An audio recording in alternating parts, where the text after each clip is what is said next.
Welcome back, chess enthusiasts.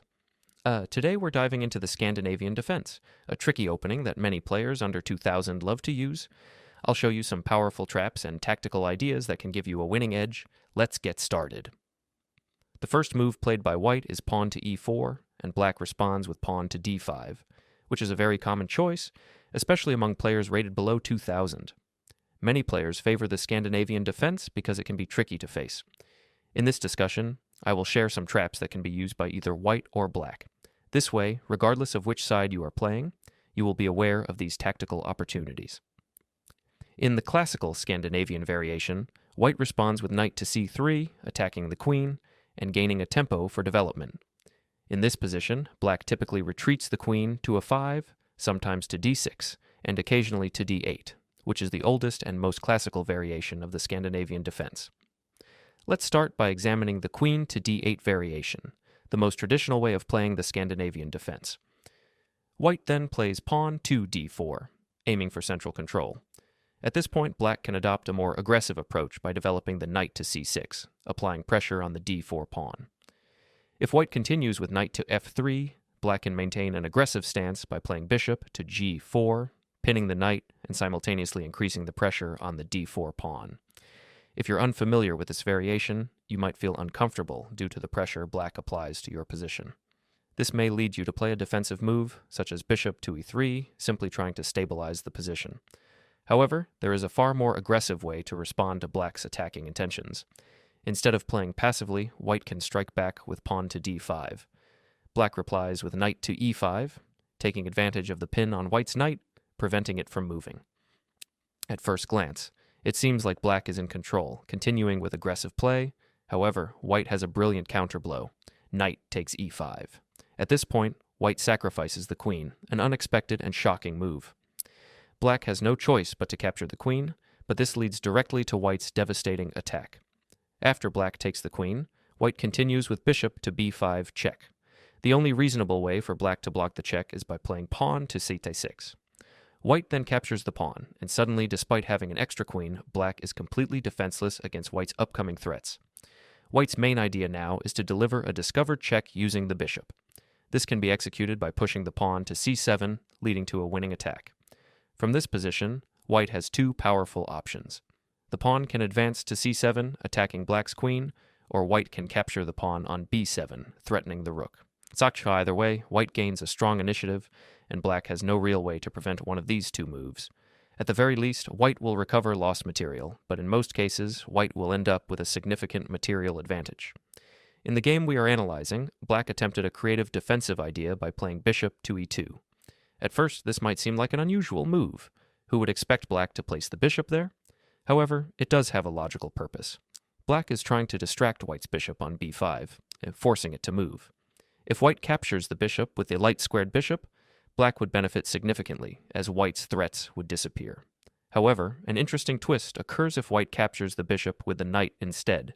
In this case, black surprisingly finds a way to escape. Black plays queen to a 5 check, attacking white's bishop.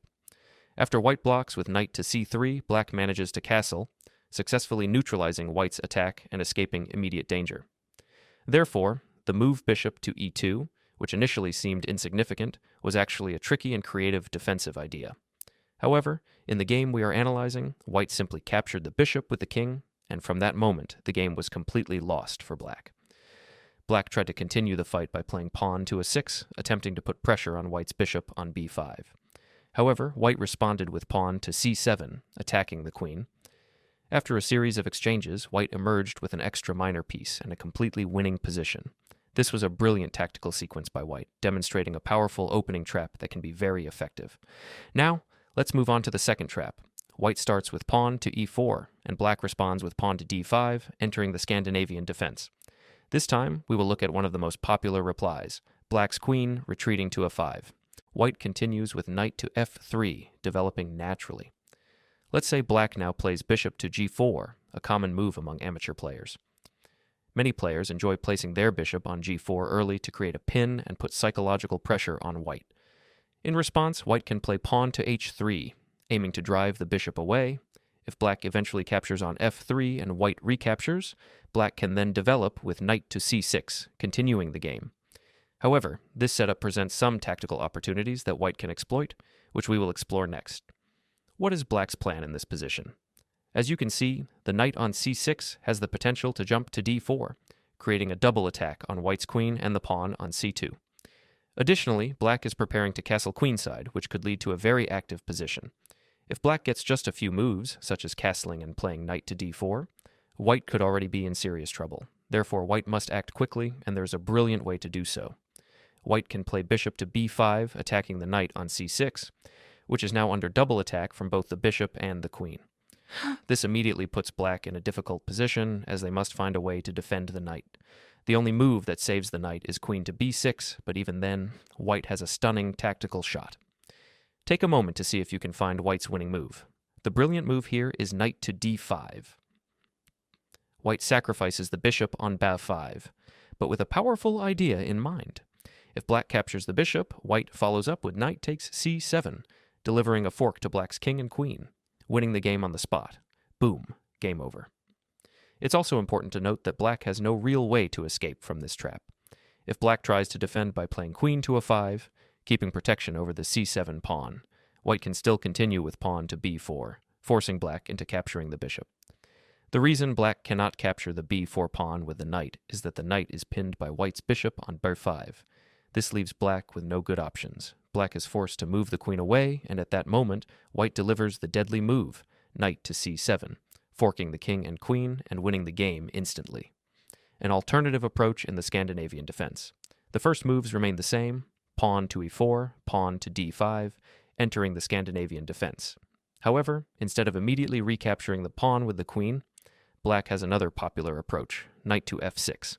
This is considered the main line because if black captures with the queen, as we saw earlier, white can develop with tempo by attacking the queen. To avoid this, black sometimes prefers to develop the knight first and then recapture the d5 pawn with the knight instead, keeping the queen safe from early attacks. In response, white plays knight to c3, and after black captures the e4 pawn, white continues with bishop to c4, attacking the knight. If black retreats the knight, it simultaneously attacks white's bishop, forcing white to move it back. Black then develops naturally with knight to c6, and white follows up with knight to f3. At this point, black may consider playing pawn to a5, solidifying the center. However, it's worth noting that bishop to g4, a move many players love to play, is a mistake here. Do you see why? Take a moment to think about it. The tactical shot in this position is bishop takes f7. This sacrifices the bishop, but after black captures, white plays knight to g5, delivering a check and a discovered attack on black's bishop. White then recaptures the bishop on g4, gaining a pawn, exposing black's king, and achieving a dominant position, likely a winning one. I hope you found these traps and strategies useful. Try them in your own games and let me know how they work for you. Don't forget to like, subscribe, and share for more chess content. See you in the next one. Thanks for watching.